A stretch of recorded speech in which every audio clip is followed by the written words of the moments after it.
What's up, everybody? This is a fine Thursday night. I got Chris Vargo to my right, Coach D in the box next to us. This is your host, Jeffrey Harper. And we got some stuff to talk about today. Senior Worlds wrapped up. Raf announced some more stuff that's going to be pretty interesting. And then, like always, our Instagram is down below at the Deepwater Pod. Follow our kick, subscribe. We will be coming hard with the YouTube here soon. I think that's next week, right, Coach? That is correct. Yeah, so we've got in Deepwater as a team. We've got some cool stuff lined up for you guys. So hopefully you guys follow this journey, and we're going to keep you guys going with us. Chris, don't forget our TikTok. Oh, yeah, our TikTok as well. Everything on our socials, go to our Instagram. In our bio, we have a link tree that can direct you to all of our socials. So you have no problem finding out any. Again, the Facebook is coming. We have a lot of cool stuff lined up for you guys. And this episode is going to be a pretty fun one. There's a lot of conversation topics here that are going to get Chris going. And I want to see what at least one is going to get him going. And I want to see how he reacts to that. But most recently, Senior World Championships wrapped up. The Greco and the women's wrapped up. Obviously, we covered the men's. And USA, again, came out of the Grecos without a medal. Chris, what are your thoughts on that? Well, as per usual, Greco in the United States is light years behind every other country on the planet. I don't know if there's a single country we could beat in a duel in Greco. Not a single one. I don't think there's a single one we could beat. How to fix it? I don't know. Like, you go to any like USA tournament, youth, high school level. They all have freestyle and Greco in them, but you know as well as I do, you get half the kids maybe stick around and do the Greco portion.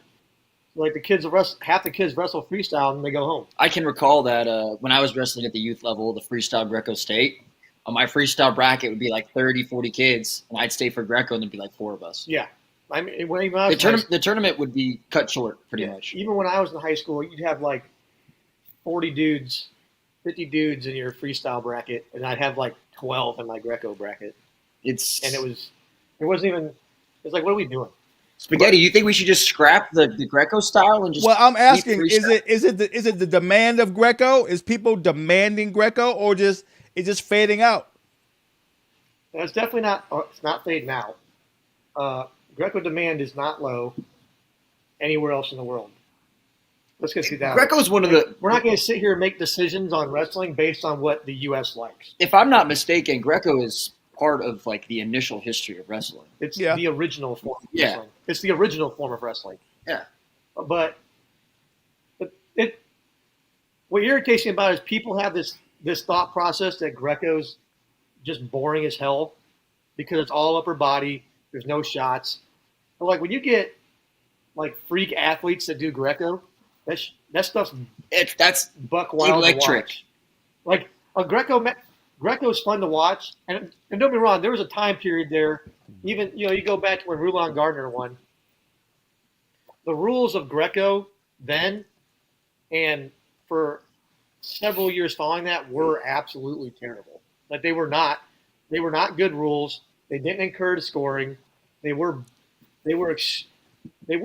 boring to watch. I mean, and then on top of it, Greco takes a lot of work for very little reward in the U.S. So for the average viewer, Chris, it's the same scoring in Greco that it is in freestyle. You just can't touch the legs, right? And it's an 8-point tech, right? I mean, it's 8 It's 8-point tech. Passivity is different. Passivity is an automatic point, and then parterre. It's not. There's no shot clock, obviously. So I mean, the rules are a little bit different, but I mean, at the end of the day, Greco is not all hugs and kisses. And yes, I agree, Coach D would like Greco. Yeah, Coach D, you would really enjoy Greco. I mean, my father is probably one of the biggest Greco fans I know. A good arm spin will get his goat. That's all I'm saying. No, don't get me wrong. We didn't even have. I don't think we even had folk style back when I was wrestling. So it was just Greco and freestyle. So no, I'm from it.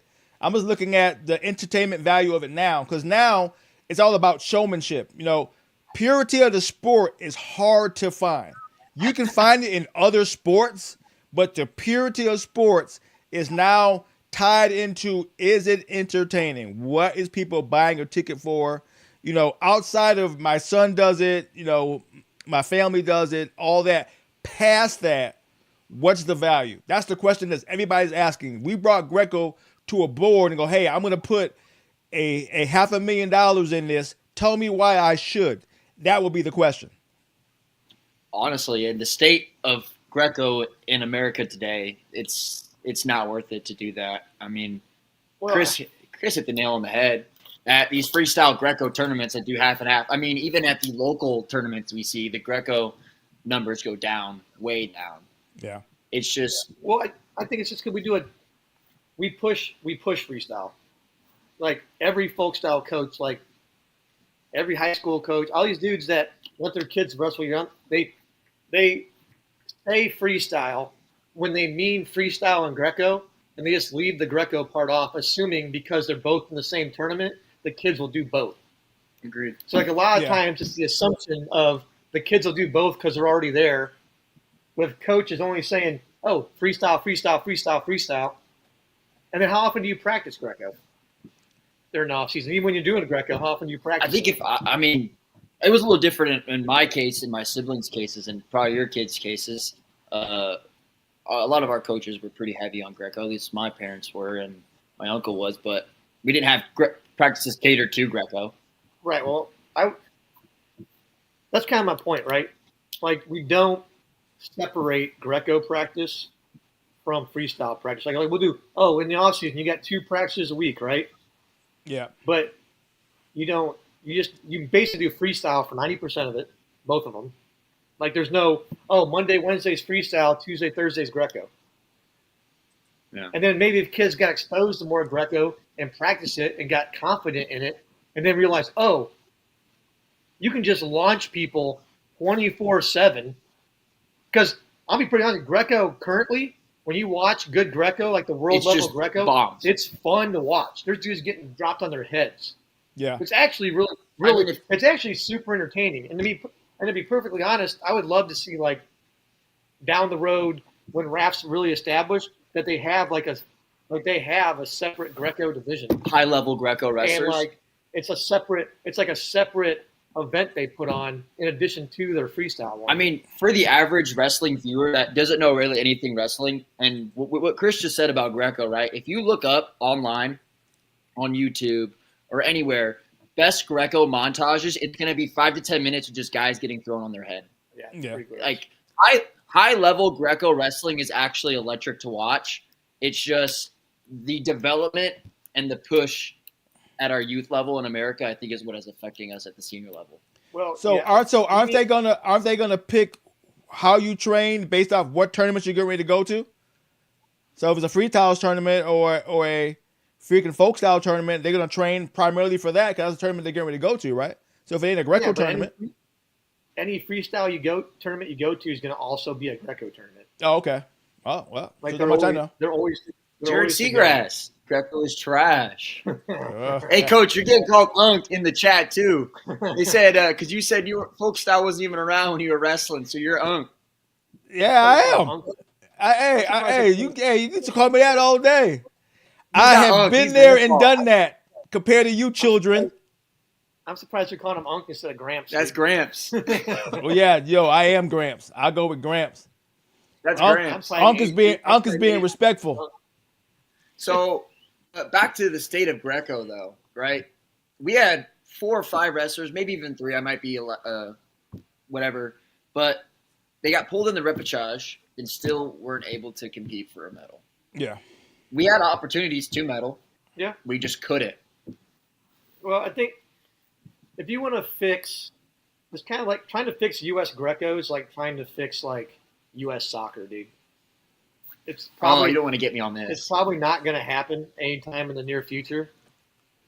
But if you were to try to, I would say that like every single coach from like U17 and up in the U.S. system needs to be a non-American coach. And I'm not saying the American coaches aren't good. What I'm saying is you got to get the coaches to like coach the athletes in the mindset that the Russians and the former Soviet republics mindset is when they wrestle Greco. Like the mat awareness is completely different in Greco. The strategy is completely different. There's a lot of different things. I just think like Americans simply don't understand, which is why we can never break the hump in Greco. I think you hit the nail on the head there with the comparison of U.S. soccer and Greco. And speaking of the other countries that wrestle Greco, Iran came in and swept the team race in Greco and freestyle.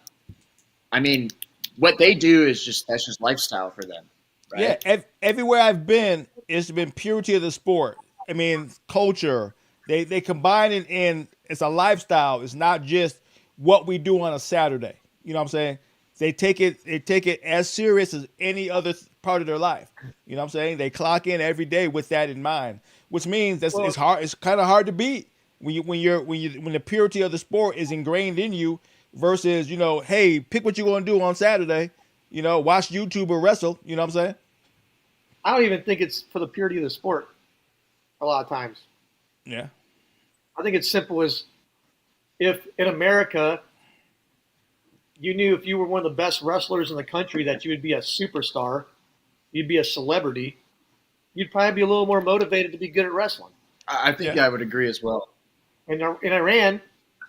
He's going to get some hate for that. I'm going to do whatever I want. Clip that. I'm going to say it however I want because fuck them. But I'll drop you on your head. Iranian wrestlers are like the biggest celebrities in that country. Oh, so I mean, massive.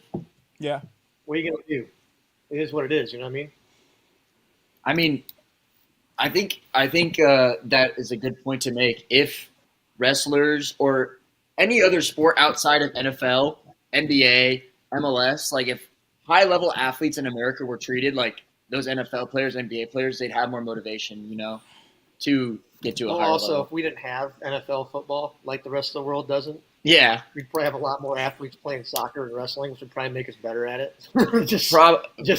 I mean, to be fair, our freestyle wrestling is elite level. It's elite. I mean, we took second as a team, and we almost won the title. So I mean, not so much for freestyle, but for Greco, like get some of those linemen doing. Imagine Greco. we had Derrick Henry at 92 kilos. Or just think about any offensive lineman, like at instead 125. Instead of playing football, they're doing Greco-Roman. Or we had LeBron out there wrestling at 97 kilos. What? So he could flop onto his back and cry? I think he'd be a little. He'd be a great soccer player with all that flopping he does, though. No. He'd be an amazing soccer player with all that flopping. No. Well, Chris, that's exactly what you said before about marketing. Wrestling is not marketing like any other sport. The showmanship and the hype of every other sport is not there with wrestling. Wrestling is strictly traditional. You know what I'm saying? Well, to be fair, that's why I wanted to do this. That's why this is what we're doing. Like, I'm tired of watching phenomenal athletes that work their asses off get no glory, even though they work harder than 90% of the athletes on planet Earth. And they get no credit for how athletic they are. People just assume that, like, do you have to be a great athlete to be a great wrestler? No. But it helps. It helps a lot. Well, I mean, and there's freak athletes that wrestle. A lot of NFL football players, linemen to be exact, talk about how wrestling helped them a lot in their hand fight on the line of scrimmage. It's not even just the wrestling. Yeah. Linebackers, receivers, everybody. Level. I mean, Larry Fitzgerald's a state champ. Anquan Bolden's a state champ. So is Ray Lewis. Yeah. I mean, no one's going to question that Ray Lewis ain't a crazy son of a bitch, right? I mean, wrestling helps you in every aspect of your life. Outside of just physicality, the mental side that it brings, it's. Well, that's what I'm saying, right? Like, it's just the marketing historically, at least in my lifetime of wrestling, right? Like, Final X is on, right? Why is that not on an actual TV station? Like ESPN. Like, why is that not on? Like, how is that not on ESPN when they have friggin' cornhole on the Ocho? You know what I'm saying? Like what are we doing that's so bad at marketing that cornhole makes it on TV before like wrestling, where if you win the match, best of 3, you make the Olympic team or the world team? Like, what are we doing? You know, do you think so? That's this is a good pivoting thing right now, Coach. If you think about it, the marketing that RAF is doing, that they were able to get commercials on college football Saturday during games. That is my point. Now, exactly. Do Final X and them take away what RAF is doing marketing wise and implementing it into them? Because RAF is doing an amazing job about marketing. I think it's too many people in the wrestling world rely on flow wrestling instead of trusting their instincts and actively making the attempt to get these events televised. Well, no one was doing it before. Flow came on board and got Sirius, whatever the hell Sirius is for them. Who else was doing it? How could you find it? Where would you watch it at? You know what I'm saying? Before cable became what it is now, I only had 3 or 4 channels before cable came. Where I was gonna watch wrestling at? You know what I'm saying? Now when cable came, nobody was watching it then either. You weren't even watching. You couldn't even watch college football when I was a kid on normal TV, unless you watched Notre Dame because they were on NBC, which was over, one of the channels you could flip to without just needing an antenna. Grimes was around when TV was black and white. So was I. Shut up. Hey, facts. Ain't no leaving lie, man. That's what it was, brother. I like having a chat. I hate every one of these son of bitches. It's great. But if you think about it, look, Raph is doing something. Izzy told us himself that wrestling hasn't seen a production like they're coming. And we saw it from Raph 01, right? And again, even leading up to Raph 01, I was getting ads on social media. I was getting commercials on bigger channels that I was watching. I mean, the Texas-Ohio State game, one of the biggest opening games of college football, I got 3 commercials for Raph. Yeah, at least. At least 3. And it wasn't just that game. It was all day long. And for them to get a commercial in that kind of primetime game, that kind of marketing needs to be implemented in other wrestling aspects of the community. They definitely put a pretty good budget behind launching RAF because it showed up on news feed almost immediately. By the time I knew what was going on, it was on all my feeds. So they did a good job and they spent a couple of dollars to get this set up right. Yeah. So they didn't wait on the fans to figure it out. They made sure the fans figured it out. So, and that comes from the WWE, WWF, UFC era of doing marketing. You got to put a big budget behind marketing to get it where you need it to be. Period. Yeah, and and you have to. I mean, coming from a sales perspective, Coach, you can't sell if you can't market. Exactly. Right. Yep. The marketing is probably one of the biggest aspects of your product. And what RAF is doing is amazing work. And to talk about RAF real quick, so in a lot of our social media posts recently, Chris, I want to hear what you, and I'm going to let you off the leash here on this. Oh, right? Coach, we're going to let the leash go a little bit. We're not going to let him off. We're going to let it go a little bit. Well, he had at least one beer. He should be good. Yeah, he should be good. But a lot of our social media posts have been getting that RAF is not going to work and that RAF is a money grab. And, I'm here to say myself, without going on a rant real quick, that I think it will work and it's not just a money grab. So, Chris, I'm going to let you take the floor on this one. Yeah, I saw that comment and I replied to it, by the way. I don't know if you saw the reply to it. I did not. Did you get put in jail for it? No, you can't get put in jail on TikTok. Come on, man. Yeah, you can. Look, if RAF as a professional athletic league is a money grab, then what's baseball? What's the NFL? What's pro lacrosse league, for Christ's sake? Like NWSL, right? The WNBA, right? Those are professional leagues. Is their job not to make money? Is their job not to make money for both the athletes and the people that put the money in so that the league exists in the first place? Like, what are we talking about? I just don't understand. Like, how is having a professional league for wrestlers to make some money and for the rest of us to be entertained watching, how is that a bad thing? It's always these friggin' like old head wrestling fans like, oh, I don't want them to get paid because it ruins the integrity of this and that and that. Shut up. Shut up. The whole point of it is It's no longer about do all the hard work because there's no glory in it. It's do the hard work because you're not a bum and you're not a pussy and get paid for it. That's what it's for. Now, if you want to talk about, if you want to talk about money grabs, all right, a wrestling fan calling Raph a money grab, let's talk about real money grabs in wrestling for a second, or in sports in general. How about any youth or high school tournament that has the words nationals in it, and it's really just a regional tournament because it's in a state that's surrounded by 3 other states? It's not a national tournament. Or how about all these random dual tournaments during the summer that everyone sends their kids to so their kids can win a dual tournament, but no one actually gets better at wrestling? How about those money grabs? How about we complain about the actual money grabs in wrestling? That'd be nice. How about, what else is a money grab? AAU basketball, travel baseball, travel soccer. Do we need to keep going on what an actual money grab is? We don't, because RAF isn't one of them. The whole point of RAF is to get wrestlers to finally earn their due and get paid for being some of the best athletes in the world. Here, let me chime in.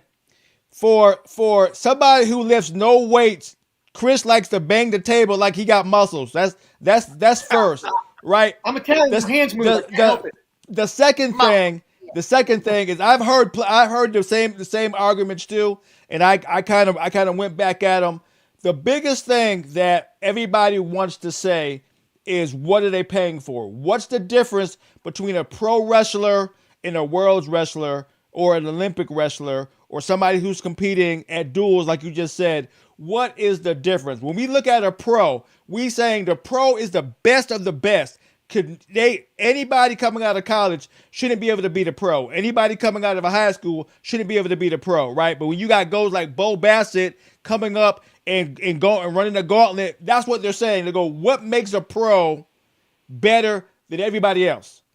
That's what they're arguing. That's what their argument is. Now, granted, you're right. You got these old heads, right, that only want it their way. They only want to see it the way they were raised on it. And we're evolving. We're way past that.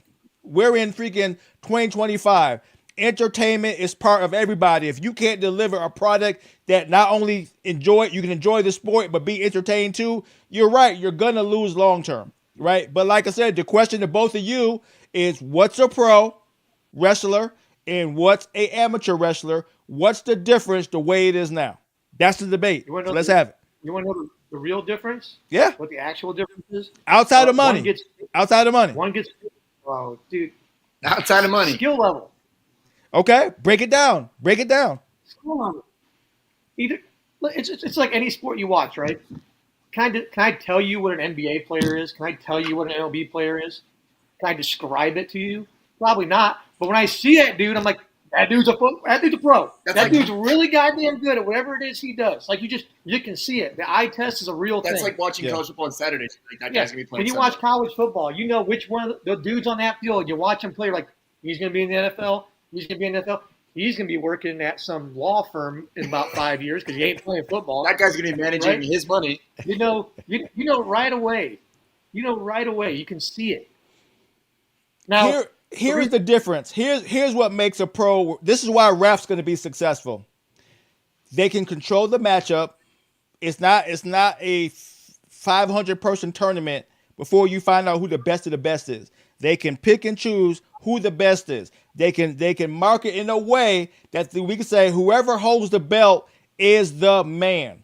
They can go, prove us wrong. Prove us that this guy doesn't deserve to be called the best. Right, so we can tell the stories that need to be told that the average person don't understand. That's what being part of a pro league is all about. The story can be told where it's not told at an amateur level. It's like the purity of the sport. It's hey, let them wrestle. Let's go through a tournament, like you said. Let's put nationals on it when it's just a regionals. You know what I'm saying? We're putting the value behind the athlete now, to where you can go, this is why the guy's the best. Just like we said with Kyle, we realized that when it came down to it, despite his past, he proved that he's the best of the best by going out there and winning gold at Worlds. You know what I'm saying? Well, now he's gonna at RAFO 2 though. He's gonna have to prove it against Mason Paris. All right. How do you think that matchup? Honestly, I didn't know if you were talking about Kyle Dake or Kyle Snyder for a second. He's talking about Kyle Snyder. Good thing you said that. Yeah, Snyder. So, but I mean, I think there's a very valid conversation here, and I agree with Chris. RAF is not a money grab, and RAF is a chance for these high level wrestlers to showcase their skills. Like there's no pro wrestling outside of Olympics and senior world teams and just honestly international competition. There's no place for a wrestler to showcase. Dude, I would love for RAF to get to a point where they can have like a UFC kind of setup where the prelims are on regular TV where the average person can watch, and then you jump over to Fox Nation for the actual main event matches. Like, it'd be great to see. Like, I think that's where RAF can get to eventually in the future, and I think that's why the roster keeps expanding and it keeps getting bigger. And people want to compete at RAF. Yeah, I can't imagine that they don't eventually get to a point where they have prelims and then a main event card.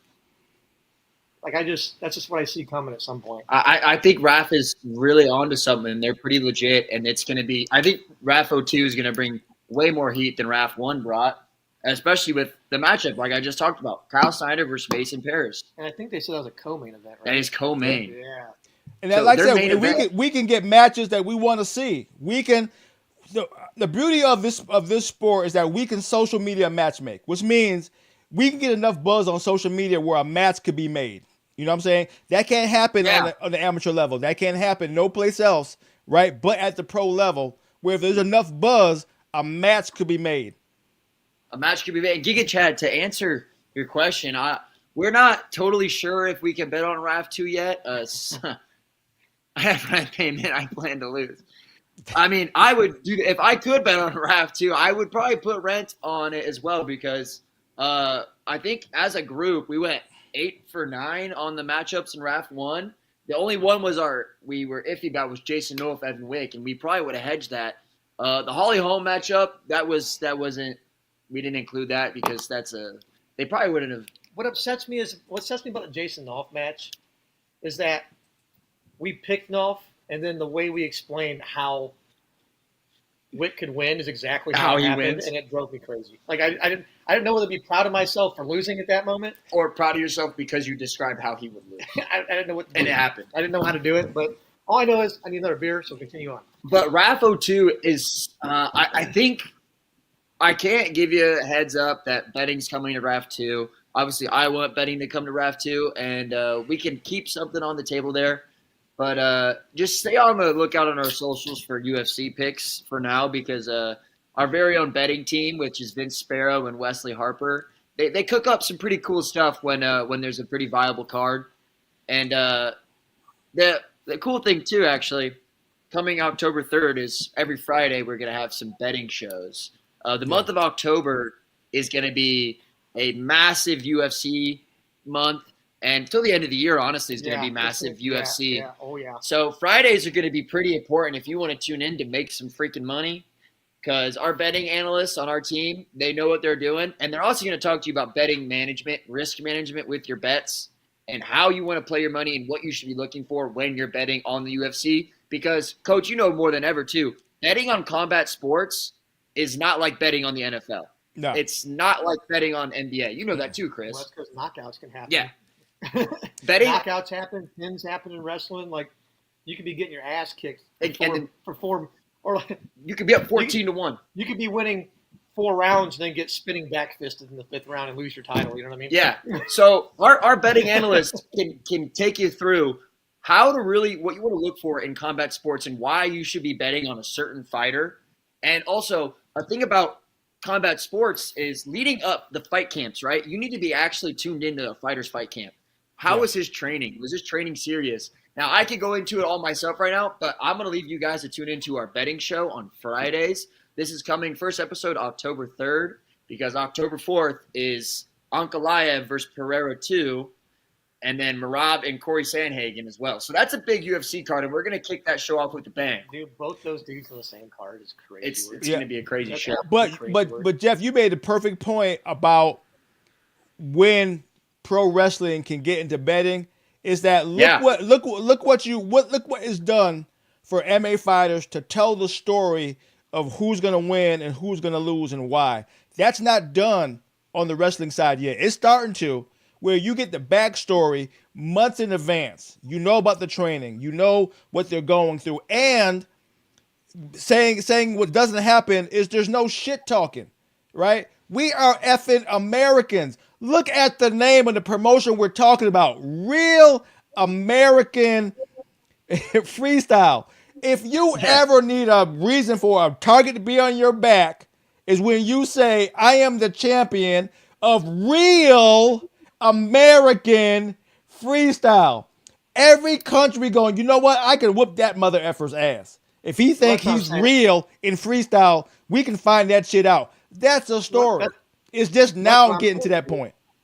I'm thinking like once you start getting, once the roster expands even more and gets a little international, you're going to see a lot more story, a lot more people talking, a lot more people yapping. Yeah. Because now you're putting national pride on the line on top of it. Yeah. Right. Agreed. I mean, Yanni's had a bunch of international wrestlers calling him out. It's fact. So but rightly so though. Rightly so though. I mean, the Raph just has so much potential to grow, and there's so many high level athletes that want to compete at Raph. Now, I will say this: I don't think a Raph belt holds more weight than a gold medal. But that's what my question. Okay, walk us through right now because we're only on Raph 2. Okay. So yeah, but make your point. It's supposed to. Your point. So make your point. I'll give you a counter argument. So I want to start out by saying Raph as an organization does not have international wrestlers wrestling in it currently. Yeah, some, but it's mostly American wrestlers. Now, once Raph starts bringing in high-level Olympian wrestlers, high-level senior world championship wrestlers, then we can get to the conversation. Yo, this Raph belt might be holding the same weight as an Olympic gold medal. Say we have 2 Olympians wrestling at Raph, right? Or we have 2 Olympic medalists wrestling at a Raph event.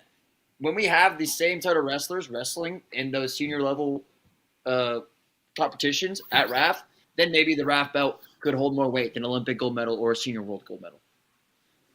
Currently, I don't think the Raph belt has that much weight. I only agree with you in one aspect. Okay. Is that Raph is so new, it hasn't gotten there yet. But name a sport that has a professional level in it where the gold medal means more than winning a title in that sport. It's definitely not boxing. Yeah. It's definitely not basketball. Even the European League guys want to come here and win an NBA title. Yeah. Even though everyone makes fun of, the Americans, they call all their champions world champions. They still want to come. Well, all you assholes want to come here and win one, so clearly it is, because it's the best players in the world that play in our leagues. Wrestling is going to be the same thing. You think Raph isn't going to be all the best wrestlers in the world at some point in the same league? Yeah, I think you're crazy if you think it's not going to end up being that way. I do believe Raph is going to get that big. American leagues draw the best athletes in the world in their sport. The only exception to that is soccer. The only one. I agree. And don't get me on a soccer take. Cricket is the biggest, believe it or not. Coach, but I get what you're saying. Coach, but here's what I'm saying. Chris, it was. I thought you thought it was a bug. Chris is right in the sense that the belt has always had meaning. If you hold the belt, that means you're the best. And normally with the belt comes money, comes prestige.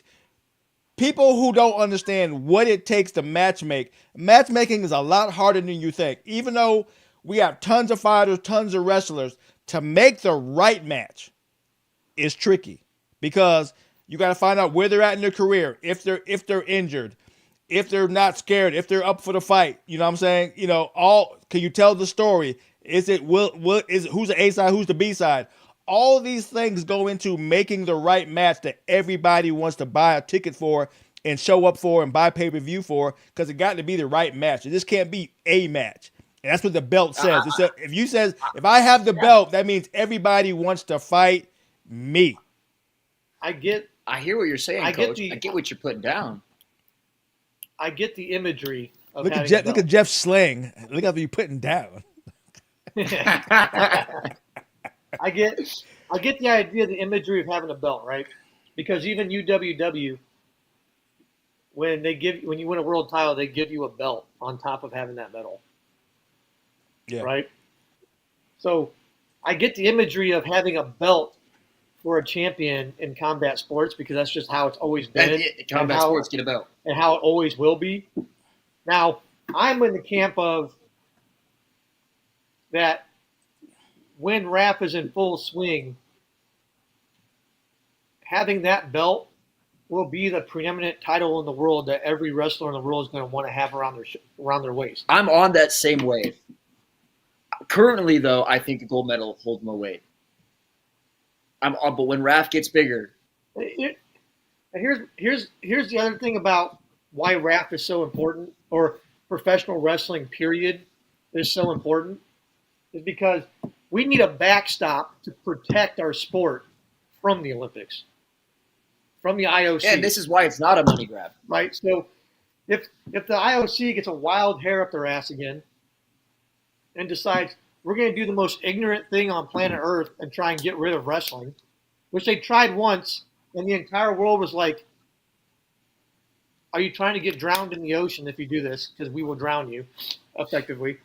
It's like the one thing that brought Iran, the U.S., and Russia together in a common goal. That's how amazing wrestling was. Keep wrestling. That's how important wrestling in the Olympics was to the world. Like Russia, Iran, and the U.S. were like, we're on the same page, comrade. Let's make this happen. Like wrestling needs to stay. And they saved the sport, right? But if the IOC gets a wild hair up their ass again and wants to get rid of wrestling, if there's no legitimate, sound professional wrestling league, okay, the second Olympic wrestling's gone, college wrestling's gone. As soon as college wrestling is gone, no one's going to do it in high school. And if no one's going to do it in high school, youth wrestling's gone, the sport's dead. That's what got me so pissed off about my rant earlier, was all these old red wrestling fans going, oh, it's a money grab or this or that or that. It's not going to work out. We need a backstop. We need a protection from the IOC so that wrestling can survive regardless of what those clowns at the IOC want to do with wrestling. How do you have Olympics without wrestling to begin with? That's retarded. Like, first of all, you can't do that. RAF is going to be the feeder program for everything else. When it gets to the level that it's going to be from the Olympics on down, that's where you're going to go. Once you reach the pinnacle of the sport as an amateur, which means going to the Olympics and winning gold, then you're going to RAF for the next phase of your career. That's how it's going to go. I mean, that's how it's going to go. You guys are in this episode, and you guys have tuned in with us since our first episode. We have been saying that RAF is what is next.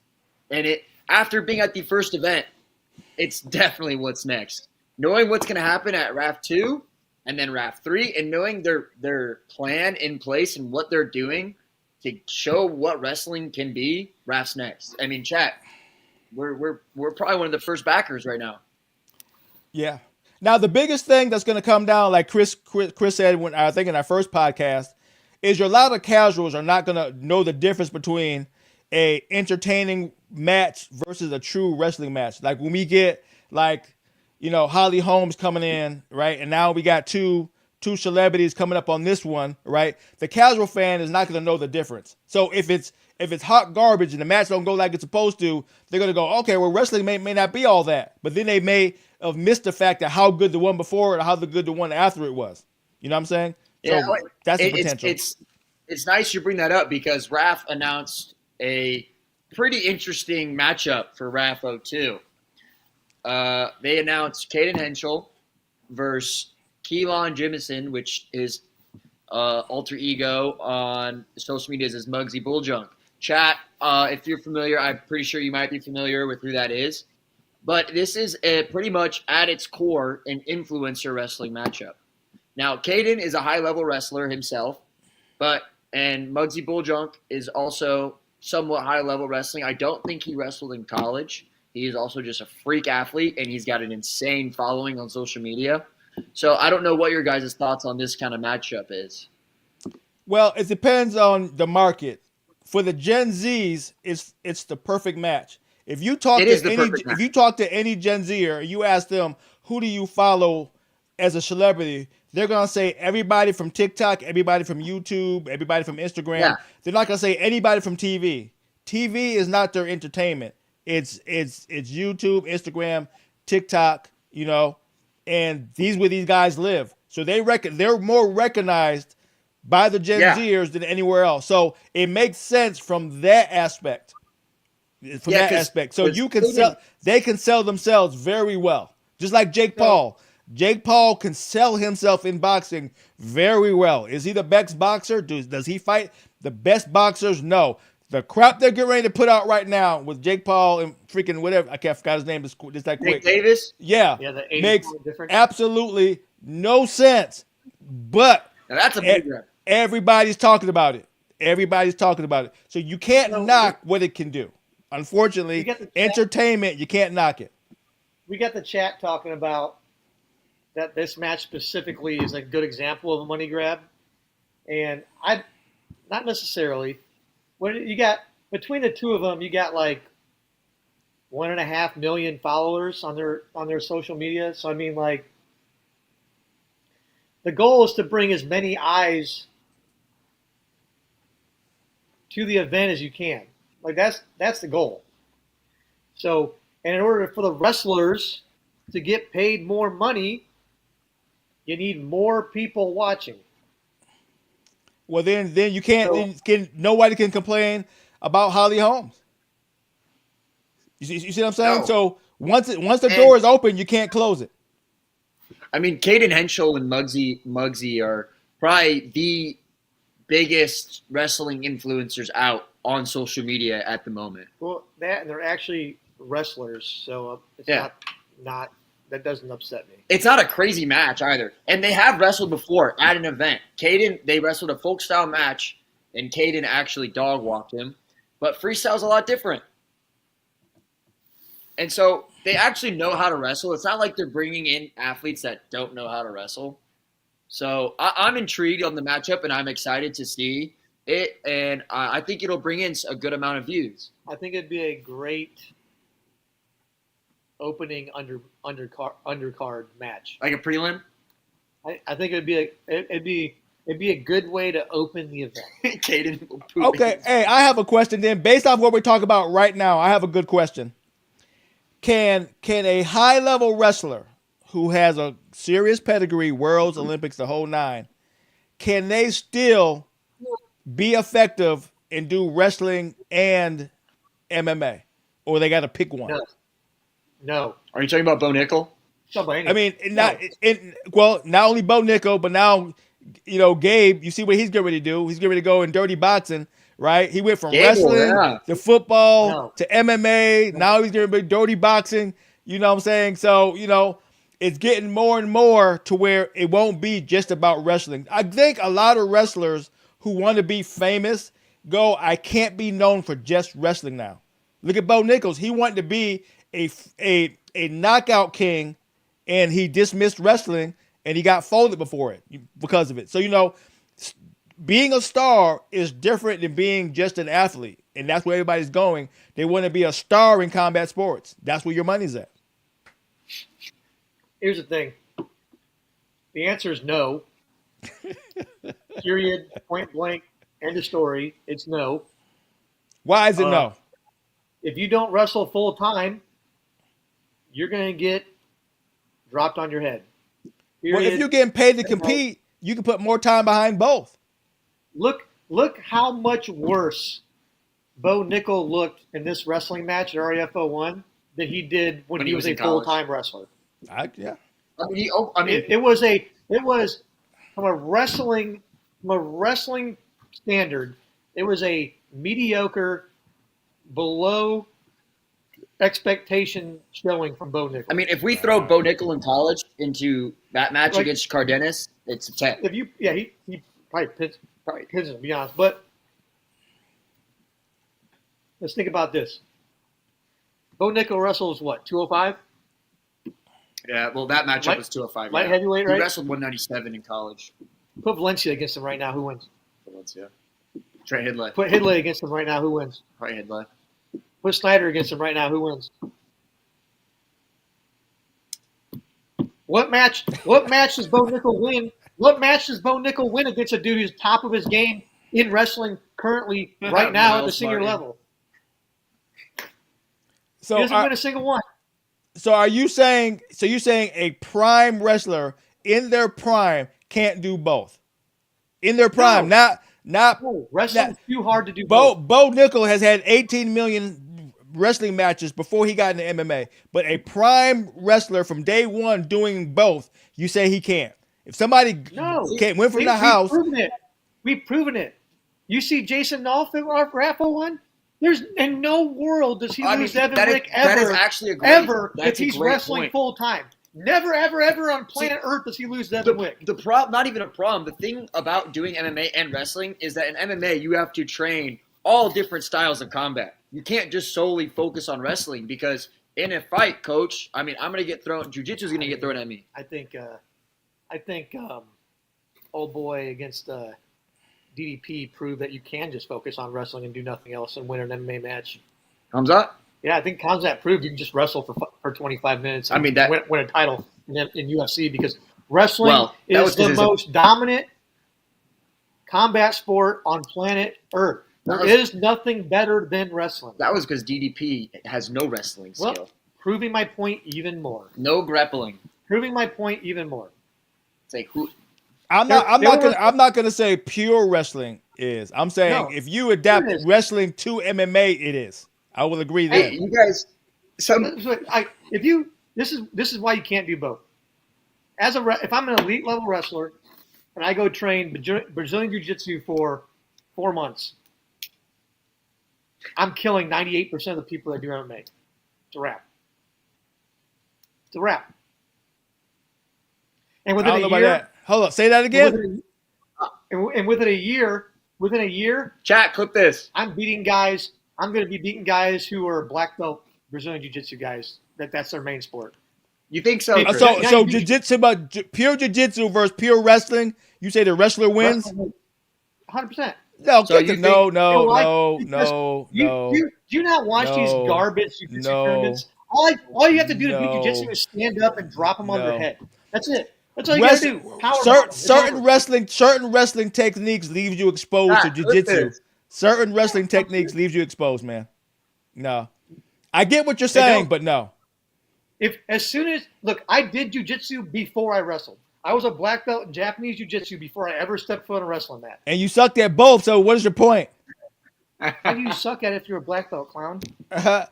Somebody gave you a black belt? I doubt it. Hey, somebody gave you a black belt. Who checked this? The whole point of me saying that is, in no world was I ever going to catch up to wrestlers in wrestling, ever. It wasn't going to happen. Because you're not catching up to a wrestler. It's your job to beat them. You're not trying to catch up to them. You're trying to beat them.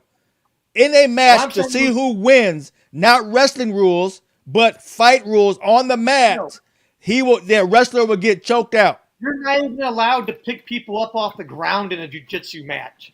Because jiu-jitsu is literally one of the worst sports to watch on planet Earth when you're watching tournament jiu-jitsu. It's the most boring thing I've ever seen in my entire. I would rather watch NASCAR go in a circle for 4 hours than watch a Brazilian jiu-jitsu tournament.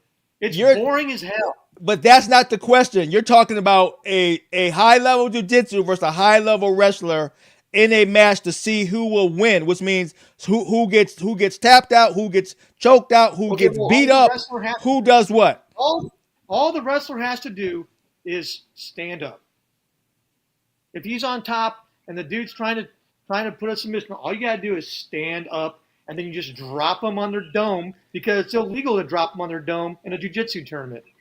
Easily, but that we talk about in a fight. We talk about in a fight, Chris. In a street fight, a jiu-jitsu guy is getting absolutely murdered by a wrestler. Okay. End of story. Nobody, a boxer is getting destroyed by. You better catch him on the way in if you're a boxer, or you're getting dropped on your head into the side of a car, dude. You're getting killed. There's just as many Brazilian UFC champions as there is wrestling champions, probably more. If we do, all right, Jeff, I got your test. I got your homework. So how many wrestling champions and how many jiu-jitsu champions are in the UFC? there are more champions with a I'd be wrestling willing to base, say wrestling. with a wrestling base and a jiu-jitsu base, one. And two, the amount of UFC champions with a wrestling base is like quadruple the amount of ones with a Brazilian jiu-jitsu base in the history of UFC. It's not even close. Wrestling is so far above everyone else in UFC, it's laughable. I'm not gonna say that. If not gonna say UFC's that. point was to prove what's the best I'm not gonna say martial that. art in the world, it proved wrestling was from basically the day it stopped being rigged for Royce Gracie to win it. Okay, I'm not saying wrestling is not superior. It is when you adapt it to fighting. But if it's pure wrestling, they have a lot of holes, is what I'm saying. The wrestling style towards fighting has holes. That's what I'm saying. If you go pure wrestling, wrestling for wrestling, you're correct. If you talk fighting to win, it's different. You gotta remember. I mean, you gotta remember how many wrestling throws, right, are also legal in judo. We want to talk about something real quick. If we want to talk about a jiu-jitsu wrestling match, high level, right? Bo Nickel competed against Gordon Ryan the year he came out of college. And suplexed Gordon, but Gordon Ryan ended up submitting Bo Nickel. Now, we talked about in a match, right? But is the match a wrestling match or is it a jiu-jitsu match? Because there are two different rule sets here. If it's an MMA match, the wrestling. Now match. we're going MMA match. It's just a neutral round. If it's round. a jiu-jitsu match, the jiu-jitsu guy wins because I'm not allowed to pick him up. Yeah. Because jiu-jitsu tournaments are for little babies. So we need to go neutral ground here. MMA fight, jiu-jitsu, high-level jiu-jitsu, whatever you want to call them, whatever, versus high-level wrestler. In an MMA fight, I'm taking the wrestler. Every day of the week. Every day of the week. It's not even a question. So not pure wrestling, a wrestling who went into MMA, a wrestling who knows how to do MMA going into the match. I will say that. Well, if he knows how to do MMA, I give him the edge. Pure wrestling, no. Pure wrestling, no. Bo Nickel lost at wrestling. Bo Nickel lost at wrestling because he didn't know how to fight. He didn't know how to do MMA wrestling. He tried to do pure wrestling and he lost. That's not why he lost. He lost because he tried to throw hands like an asshole. That's why he lost. He couldn't do the takedowns. He got stuff in the takedowns. He got beat everywhere. I mean, he got John Jones. So John Jones. Hold John up. Jones is a wrestler. Let's pivot real quick. John Jones came out and said that he will be the head coach of Gable Stevenson, and John Jones came out as he said that John Jones would only go into coaching with a high-level wrestler and he said a wrestler can get it done. Yeah, it's the best. I'm not gonna say it. I'm not saying it's the best base in the world. I'm saying you adapt it to fighting. You don't stick to pure wrestling. Is what I was saying. You adapt it to fighting. That's what I said. What I'm saying is wrestling. When you take into account that there's all the different styles of wrestling that we all do, there are significantly more skills that cross over to an MMA fight or a street fight before you even learn a skill from anything else. More so than any other martial art. Except for maybe Muay Thai. But if you get a Muay Thai guy on the ground, he might as well off himself because the fight's over. Yeah. That part's true. Right? So like as a wrestler, like all I gotta do is get inside you and it's a wrap, dude. If I get inside your reach, it's over. Whether it's a street fight, an MMA fight, it doesn't matter. As soon as I grab you, you're getting dropped on your dome immediately. If somebody has a ground game and knows how to fight, especially with jiu-jitsu, that ain't going to be the only solution. If he's a street fighter, yeah, 100%. 100%. That's why you throw them on their head. You don't got to worry about anything afterwards. If that's what you can do, you still got to do it.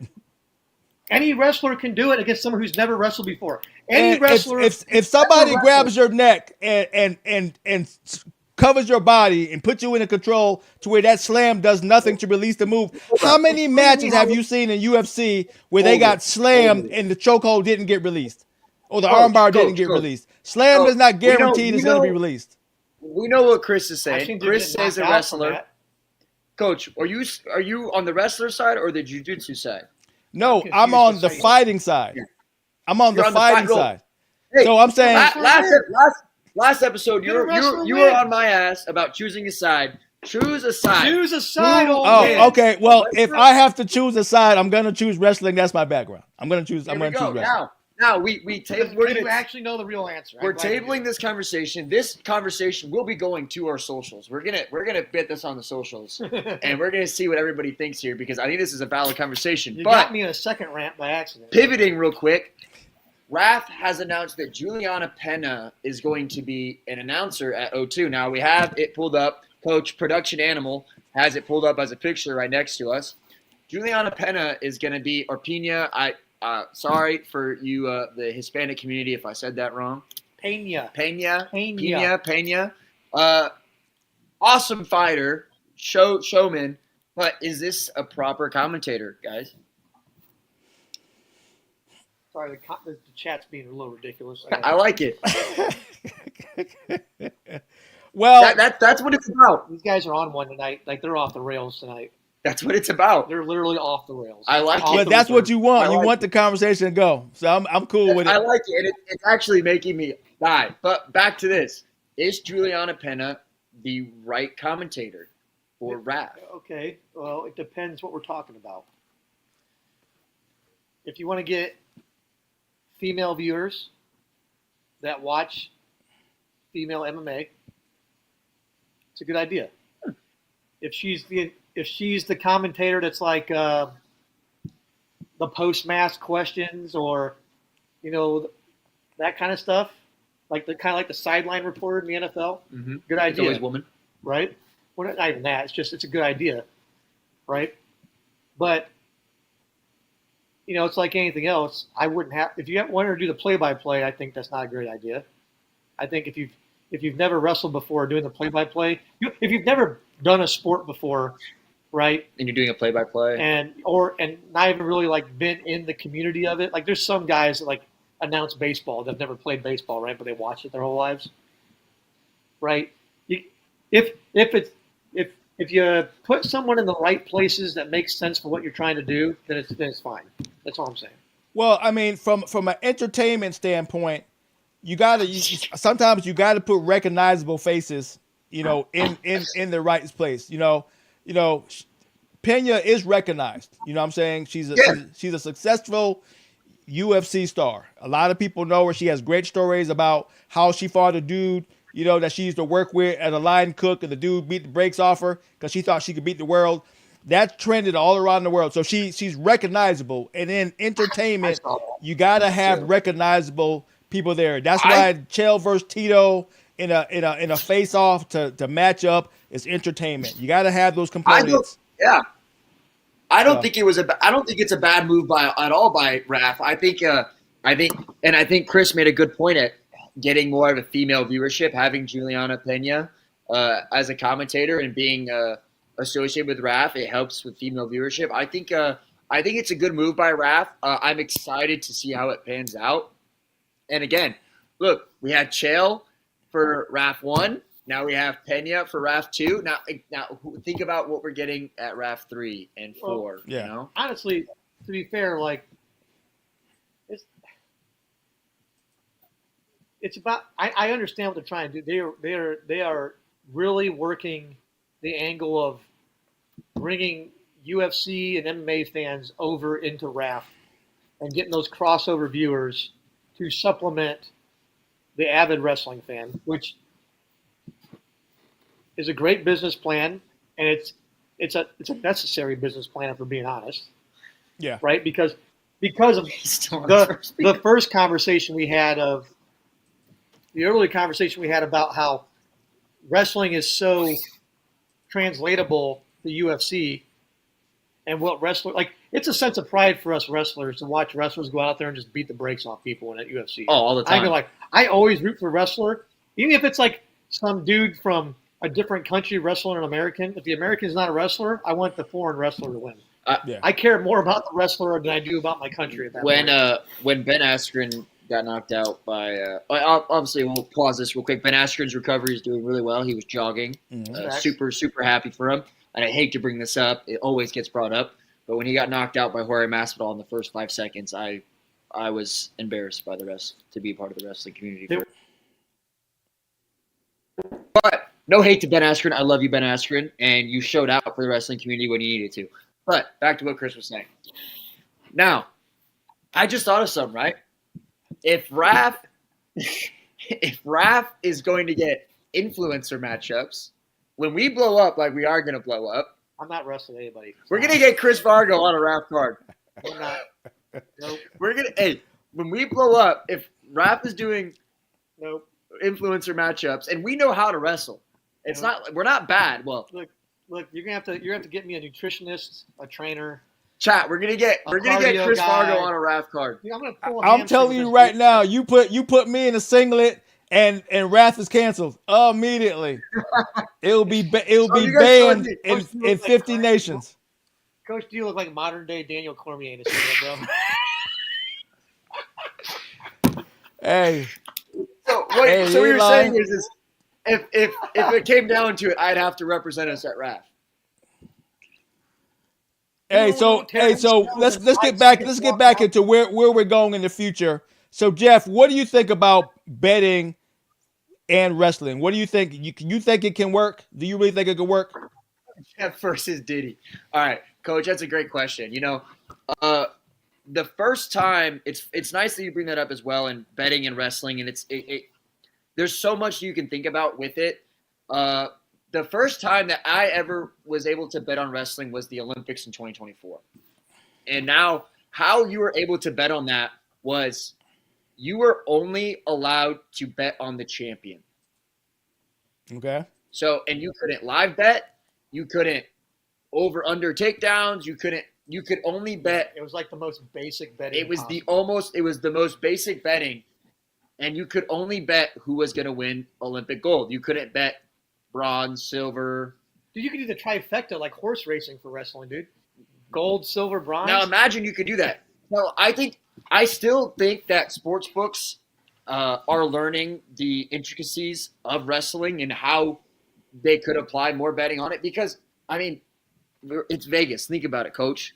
Vegas likes making money. There's money to be made on wrestling, especially with the potential that RAF has and the potential other leagues are having, like Claw. Now, I've heard Claw's been getting some bad stuff here and there, and we're not going to get in that. But there's money to be made on wrestling in the world. Imagine if we could have bet on the Senior World Championships. We would have made a decent amount of money. I probably would have put the rent down on Senior World Championships, Coach. I don't know about you, Yeah. but our picks did pretty freaking well. Yeah. So the hard part about betting and wrestling is the rule sets. The rule sets. It's not scripted. We're not going to get into that, by the way. We're not going to get into scripted sports and what's scripted, what's not scripted. It's not scripted. Oh, how about the NFL?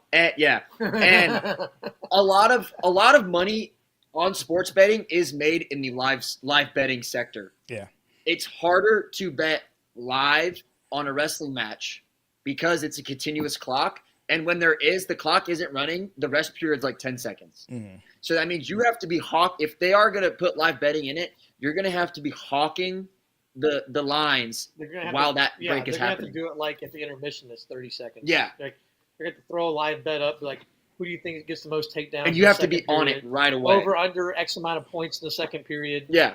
So, you could do it in RAF because there's 3 periods. Yeah, there's 3 periods, and there are 30-second rests in between. Yeah. But like I said, you have to be hawking that live bet like your life depends on it. Like, you know what you want. But the trade-off to that, because I'm okay, 1 second. The trade-off to that is what goes on in the dressing room. Just like with the UFC. And Dana White says, hey, if you want this bonus, you better deliver a show-stopping performance. So if bonuses are on the line, you're not going to get wrestlers stalling. You're not going to get wrestlers, trying to ride the clock out. You're not going to get all that. You're going to see a lot more aggression to win because now you got bonuses on the line. So that may affect the betting as well. Yeah, that's a good point to make. And Coach, our chat actually reminded me of something. So some of the big college wrestling dual meets you can bet on. Oh, really? Yeah. So it's usually any Penn State Iowa matchup. Anytime Penn State and Iowa wrestle in a dual meet, you can usually bet on it, but it's very basic. You can only bet on who wins the dual meet. It's And so Penn, stupid. and Penn State's usually like a minus 1,400, so Yeah, it doesn't even make it not worth even, the bet. It's not even worth making money off of. No. But that's the problem about wrestling is you could probably only bet money lines. And, I mean, they could go into an intricate bet as, like, you know how, like, NFL does before season bets, like who's going to have the most receiving yards. You could do, like, a RAF card. Who's going to have the most takedowns by the end of the night, right? Or who's going to put up the most points? Who's going to have the fastest tech, right? This and that. There's a lot that goes into wrestling and betting that I do think sports books are working on it. And I think it'll come faster than we think. I just think it'll be pretty basic at first. What I do love about wrestling, and this is where you could really blow up the popularity of wrestling, is with fucking degenerates that gamble. Right? Oh, they'll bet on anything. Because the amount and variety of bets you can have for a single match, and then especially in like a college wrestling scenario, you got 10 matches inside the overall match, which you can also bet on. Like, and then with RAF, you got 10 matches, just like UFC, you can bet on, right? But you got, first, second, third period bets, takedown bets, pin bet. Yeah, is this match getting to the third bet? Period? Match ends over under on 1.5 rounds. You know, like there's so much stuff you can bet on just in one match, let alone 10 or 12 or whatever. Like, you want to talk about a gambler's rush? Combat sports is the place to do it. Well, I have a question for the both of you guys. Should we add a masters division to wrestling? People over the age of they already have it. That. I mean, like for RAF. Like 7 of them. For RAF. Oh, you mean like the Champions Tour for the PGA, where everyone over 55 gets to do it? Yeah, like I said, they're just out of their prime, but they still got a little left of the tank. I mean, I think you should focus on having a getting the main product to where you have a prelims that can be broadcast on TV that people don't have to pay for, and then I like that. Jump to division, and then jump to the pay-per-view for the main event, and then maybe develop a minor league at some point where you have one league where the prospects you're looking at, like a contender series. Dude, to be honest with you, I would love to get to the point where you have like your individual feeder for RAF, and then you got like your team's division for RAF. And there's like an actual draft, like a professional draft to bring people into RAF. Like, that's the beauty about wrestling being an individual sport based on within a team, is there's so many different directions you can go based on like the viewers you get and the amount of money you get.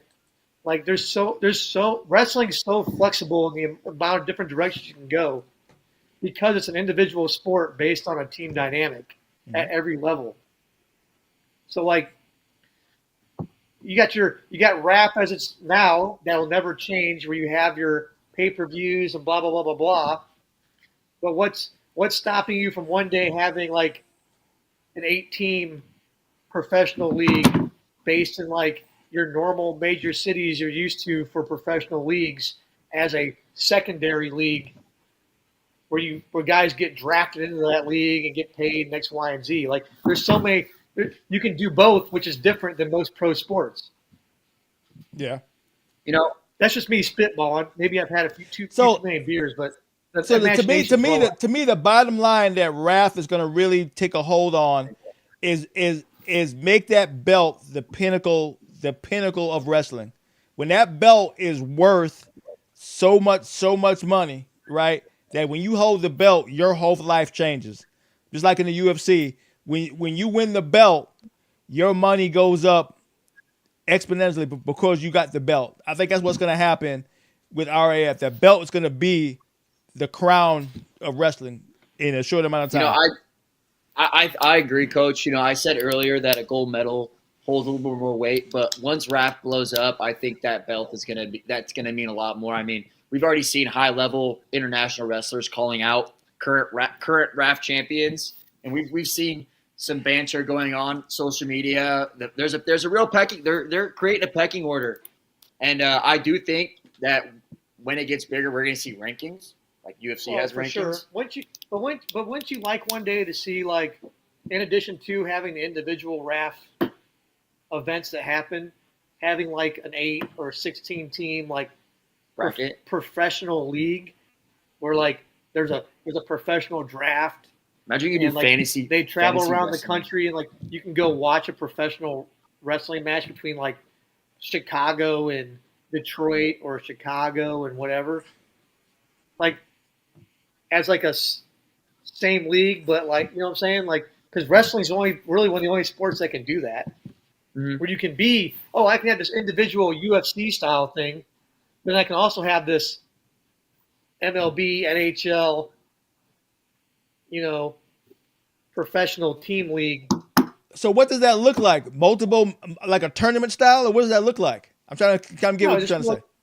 You do your same thing. Like you have your divisions, you have your playoffs, you crown your team champ. I got you. You do it in between. You have it scheduled so that's what fills the gap between your pay-per-views. You talking about like dual meet tournaments? Yeah, like have actual teams. Like you have a draft. You have an amateur draft. You draft guys in, and all that, and that's what fills the gap between all your pay-per-views. Okay. You have like a league in like whatever time of year you want to do it. Well, Raph was planning on 12 events a year. So between that is marketing. So if done right, we're gonna be still filled up. Talk about those matches coming up in the next couple of months. If they do it like they said, like Izzy said it was gonna happen. Well, I get it. I'm just saying, like, I'm just thinking long term, right? Like wrestling has the ability to do something other sports can't. Chris, what I tell you about thinking? I tell you, don't do it. It's dangerous for him. Yeah. It causes problems. I don't get that. I'm the idea guy of this whole operation. I don't understand why I'm getting I don't know who told you that shit. I met your kids. Your kids don't have an idea amongst the three of them. Everyone knows that's the truth. I think Chris is onto something a little bit about that. Wrestling has so many avenues that can go down, and look, there's money to be made in the sport of wrestling, and I think though that this is a good thing that Raph is going to. Chat, you're doing great tonight. I saw earlier. Your name is I will get my clan battles done. I will do that.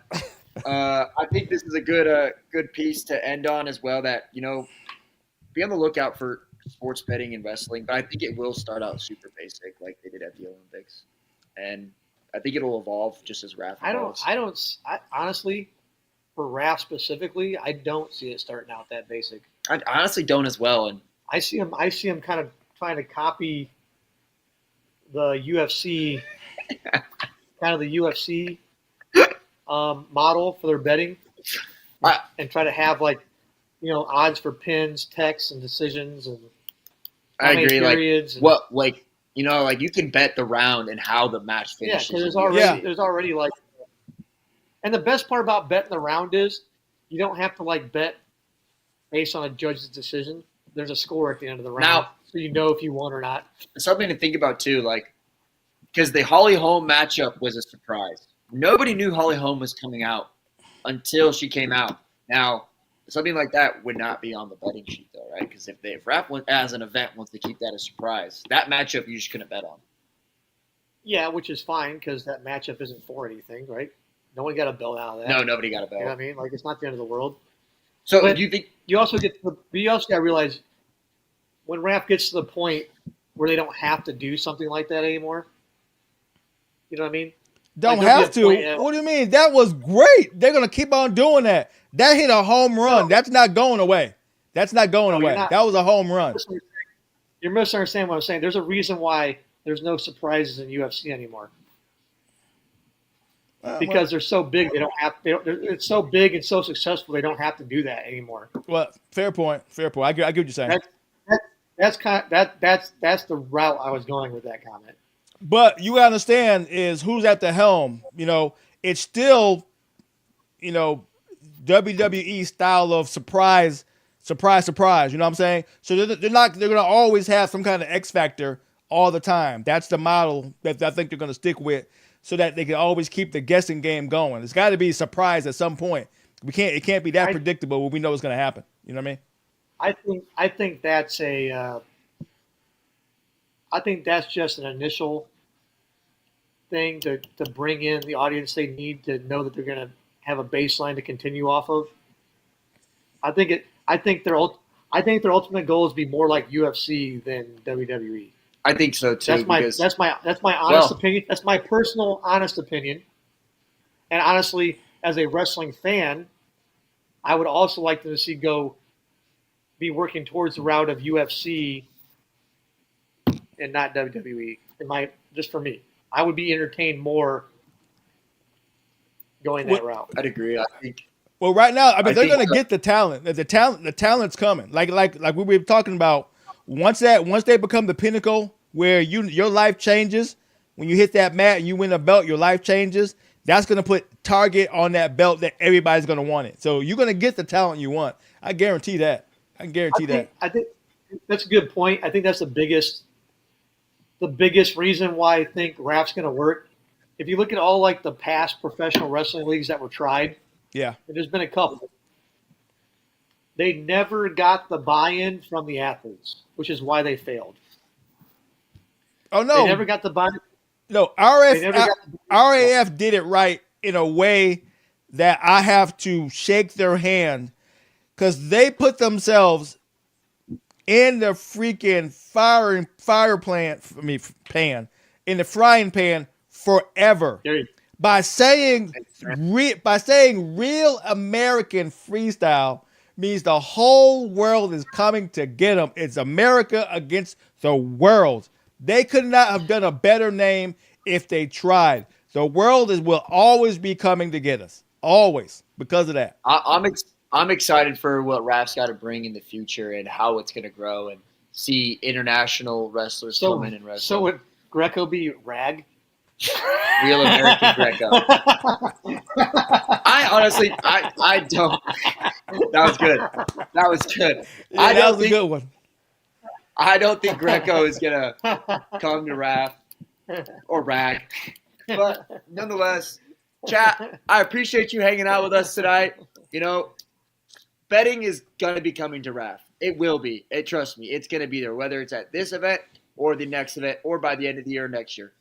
Betting will be coming to wrestling. I think it will, and if it's not, we'll make it happen. Dude, betting on wrestling is dangerous. It'll be dangerous. It's so dangerous. But chat, I appreciate you hanging out with us tonight. Like always, our link tree is in our Instagram bio. That's got links to all of our socials. Check that out. Like, subscribe, repost. Keep hanging out with us Thursday. And again, we have a betting episode coming out October 3rd, and that'll be held almost every Friday that we think there'll be a lucrative UFC event or even other betting events coming up.